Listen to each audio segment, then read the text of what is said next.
அப்படியே மக்கள் மத்தியில் பாடுறதுக்கு எப்படி வாய்ப்பு கிடைச்சதுன்னா, நான் ஐயப்பனுக்கு மாலை போடுற பாக்கியம் கிடைச்சது. சினிமா பாடல்களை பாடி எந்த மேடையும் ஏறினதில்லை. தனக்கு தானே பாடிட்டு இருந்த ஒருத்தனுக்கு ஐயப்பனுக்கு மாலை போட்டு சபரிமலை போகிற அனுபவம் ஏற்பட்டது. அப்போ எல்லா வீடுகள்லையும் கன்னி பூஜைக்கு போவோம். அங்கே போன முதல் வருஷத்துலேயே நான் மாலை போட்டு அந்த கஞ்சராலாம் வச்சுக்கிட்டு இந்த பஜன் ஸ்பாட்டெல்லாம் எடுத்து பாடுவேன். பாடும்போது அங்கே இருக்கிறவங்களாம் எனக்கு குருசாமிமார்கள்லாம் நல்லா வாழ்த்துவாங்க, பூ போடுவாங்க, பிரசாதம்லாம் கொடுப்பாங்க. அது ஒரு பெரிய எனக்கு சொர்க்கமாக தெரிஞ்சது.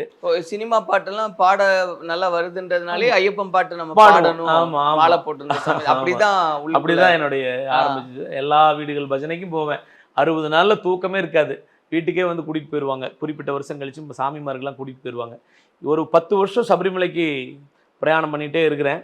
அதுக்கிடையில் வெரி இம்ப்ரெஸ்டு வாய்ஸ் அப்படின்னா என்னுடைய குருநாதருடைய வாய்ஸ் பக்தியில். அதுக்கப்புறம் சினிமாவில் எஸ்பிபிக்கு நான் அடிமை, மலேசியா ஐயா, டிஎம்எஸ்சி அவங்க பாட்டுக்கெல்லாம் நான் பைத்தியம் அந்த மாதிரி இருப்பேன். ரகங்கள் பலவிதம், ஒவ்வொன்றும் உலகத்தரம். தமிழக உற்பத்தியில் உங்கள் அனுஜ் டைல்ஸ்.